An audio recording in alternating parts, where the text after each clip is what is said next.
Good evening, Helldivers. I'm your host, the Breadman, and you're listening to BNN. Now, sit back, relax, and have a freshly brewed cup of Liberty. And Helldivers, earlier today, the orbital bombardment of Cyberstan from the DSS has ended. And earlier today, Helldivers, the peacekeeping operation on Cyberstan has been concluded. The liberation of Cyberstan has failed. The underhanded, subhuman treachery of the cyborgs returned to once again steal peace from Super-Earth's citizens, the threat of a socialistic planet killer remaining active. This is a grotesque travesty of justice. Consult the galactic map for more information and an operational summary. And Helldivers, here's the conclusion report. Nevertheless, Operation Valley Pretext was not without benefit. The atrocity and tireless Helldivers offensive forced the monstrous cyborgs out of the shadows.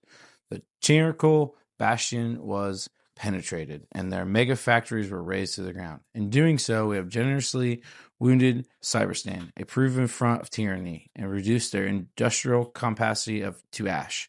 If the cyborgs insist on rejecting peace under managed democracy, they shall inherit only a burning wasteland. The super fleet will now enter a strategic construction phase. We must retack and regroup to prepare for the inevitable, unjust counteroffensive from the surviving socialist menace. A summary of the battle for Cybersand following this message, Helldivers. And Helldivers, here's the summary report. Phase 1 and 2, days 1 to 7. Operation Valley Pretext began with a galaxy-wide allocation, 200 million reinforcements. Helldivers rapidly secured Lasaf, Marique, and Short Bay as staging grounds. While Helldivers voted to initially preserve the DSS support, they later authorized a total orbital bombardment of Marique to ensure the enemy's rear guard was annihilated. On day 6, the fleet executed a synchronized blitz assault, shattering Cybersan's orbital blockade. The resulting landfall confirmed a grave threat, the reemergence of the insidious cyborgs. Phase 3, day 8 to 12, the enemy launched a desperate cyber attack, broadcasting heinous socialist lies to disrupt Federation logistics. None were convinced by the obvious lies. Undetermined and able support by Seaf infantry, Helldivers pushed inland.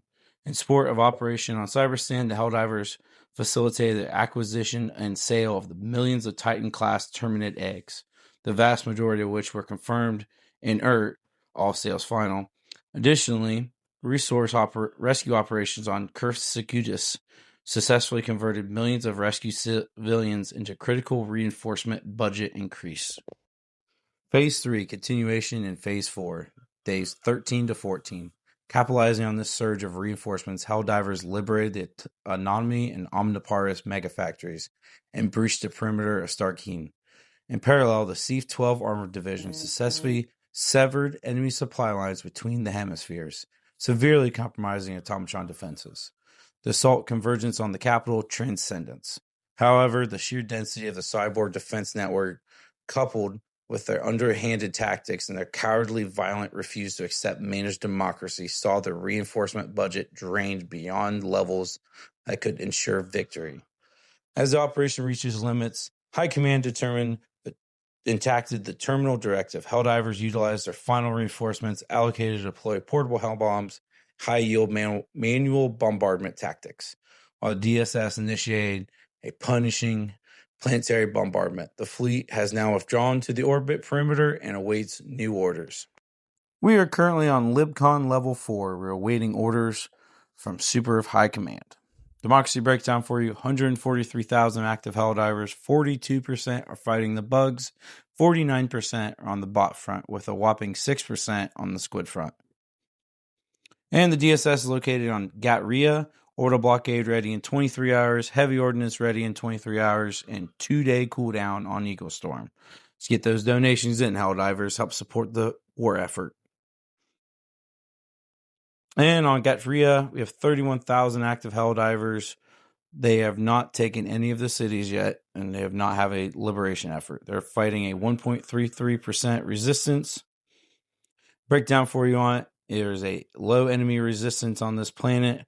Operation support, you get 10% boost Helldiver impact on the campaign, and we're also facing ion storms as well, Helldivers.